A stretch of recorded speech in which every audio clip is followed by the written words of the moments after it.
There was no hacker sitting behind a screen, no criminal running through the night, no secret heist, no broken vault, no alarm echoing through a bank. Nothing looked wrong. Everything was calm, controlled, and completely legal. Contracts were signed in polished boardrooms, transactions were approved by trusted institutions, and regulators quietly observed from a distance, confirming that every step followed the rules. And still, $10 billion disappeared. Not stolen, not transferred, not hidden away in some offshore account, but simply erased, as if it had never existed at all. No one was arrested, no one confessed, and no one could point to the exact moment it all went wrong. Because the truth is far more unsettling than any crime story. This didn't happen outside the system. It happened perfectly inside it. We live in a world where money is no longer something physical, something we can hold or count, but something abstract, existing as numbers on screens, moving invisibly through a global system that most people will never fully understand. This system is built on trust. Not emotional trust, but structured trust, enforced by laws, supported by institutions, and validated by decades of economic evolution. When you deposit money into a bank, you believe it is safe, not because you personally verified it, but because the system tells you it is. When companies report profits, you accept the numbers, because they have been audited, regulated, and approved. And when financial institutions create complex investment strategies, you assume that somewhere, someone has checked the risks and ensured everything is under control. But this belief, that legality equals safety, is one of the most dangerous assumptions ever created, because systems do not fail when people break the rules. They fail when people follow them in ways no one expected. Modern finance is designed to manage risk, but not in the way most people think. It does not eliminate risk, it redistributes it, breaking it into smaller pieces and spreading it across institutions, markets, and financial products until it becomes almost invisible. Banks lend money far beyond their physical reserves. Investment firms create instruments that bundle assets together, and hedge funds build strategies that depend on precise timing and leverage. On the surface, this creates stability, because no single entity appears dangerously exposed. But beneath that surface lies a system of interdependence, so complex that even experts struggle to see the full picture. Every transaction connects to another, every agreement depends on another, and every layer adds more complexity to a structure that is constantly growing. Over time, the system becomes so intricate that understanding it completely becomes impossible,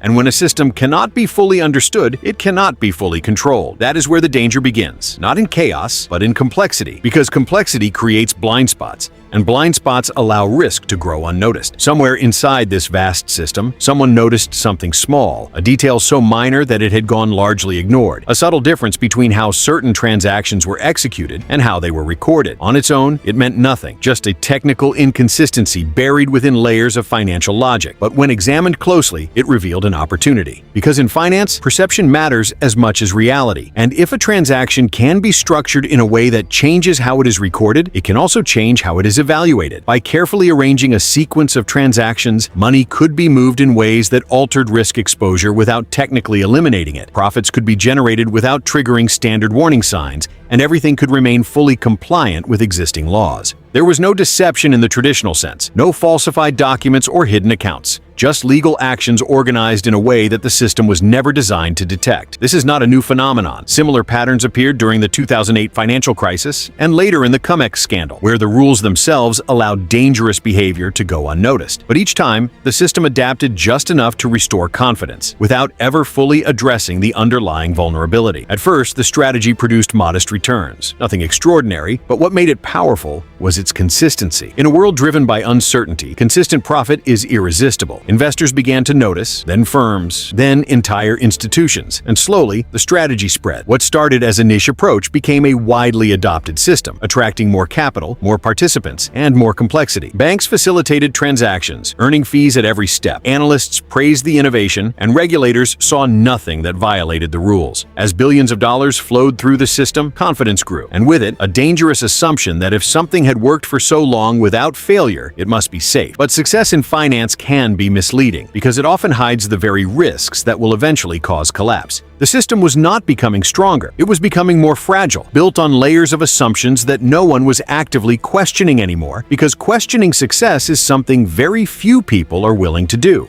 The collapse did not begin with a dramatic explosion or a single catastrophic event, but with a small failure that quickly spread through the system. One institution was unable to meet its obligations, which triggered another, and then another, creating a chain reaction that moved faster than anyone could respond. Liquidity, the foundation of financial stability, began to disappear. Contracts that once seemed secure became impossible to fulfill, and confidence collapsed almost instantly. Within days, billions of dollars vanished from balance sheets, not because they had been stolen, but because the structure that supported their value had broken. The system, which had once appeared stable and controlled, revealed itself to be fragile and interconnected in ways no one had fully understood. And the most shocking part was not the speed of the collapse, but the realization that it had all happened without any illegal action, without any clear violation, and without any obvious warning that could have prevented it. When investigators began to analyze what had happened, they expected to uncover fraud, manipulation, or some form of criminal intent. But instead, they found a system that had operated exactly as it was designed to. Every contract was valid,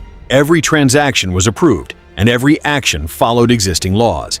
There was no single person to blame, no clear point of failure, just a structure that had allowed risk to accumulate quietly until it could no longer be contained. And that is the most unsettling part of this story, because it challenges the very idea of safety in modern finance. If a system can lose $10 billion without breaking a single rule, then the problem is not the people inside the system, but the system itself. And that leaves a question that is far more important than where the money went, a question that lingers long after the story ends, because if everything was legal, then what exactly was protecting the system in the first place? In the final stages of the collapse, the entire financial system began to behave like a living organism losing control of its own nervous system. What once looked like a perfectly structured global machine started to break down in silence, not through chaos at first, but through small, almost invisible failures spreading across different parts of the world. Banks that were considered too big to fail suddenly began restricting liquidity. Institutions that had operated for decades with absolute confidence started rechecking their own exposure, unable to trust even their internal models. Every transaction still looked legal on paper, every contract still carried official approval, yet something fundamental had shifted beneath the surface. The problem was not that the rules were broken, but that they were followed so perfectly and so blindly that they allowed risk to accumulate in places no one was actively monitoring anymore. It was like a system designed for a slower world suddenly being forced to operate at a speed it could no longer understand. By the time regulators attempted to intervene, the network of obligations had already become too interconnected to untangle, and every attempt to stabilize one part only accelerated the pressure in another. Confidence, which had always been the true foundation of the entire financial structure, began to vanish faster than actual money. And then came the final breakdown. Not loud, not dramatic in a cinematic explosion, but cold, mathematical, and terrifyingly quiet. A sequence of legal transactions, each one individually approved and completely legitimate, began to fail in synchronization, creating a cascading reaction that spread across markets like a silent shockwave.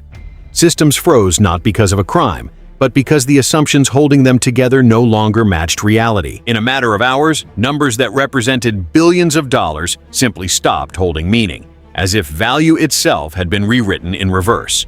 Traders stared at screens they could no longer interpret. Risk models collapsed under contradictions they were never designed to handle, and entire institutions realized they were exposed in ways that had been technically impossible according to every rule they trusted. Investigators later reconstructed the final chain of events, only to discover something far more disturbing than fraud. That every single step was legal, approved, and properly documented.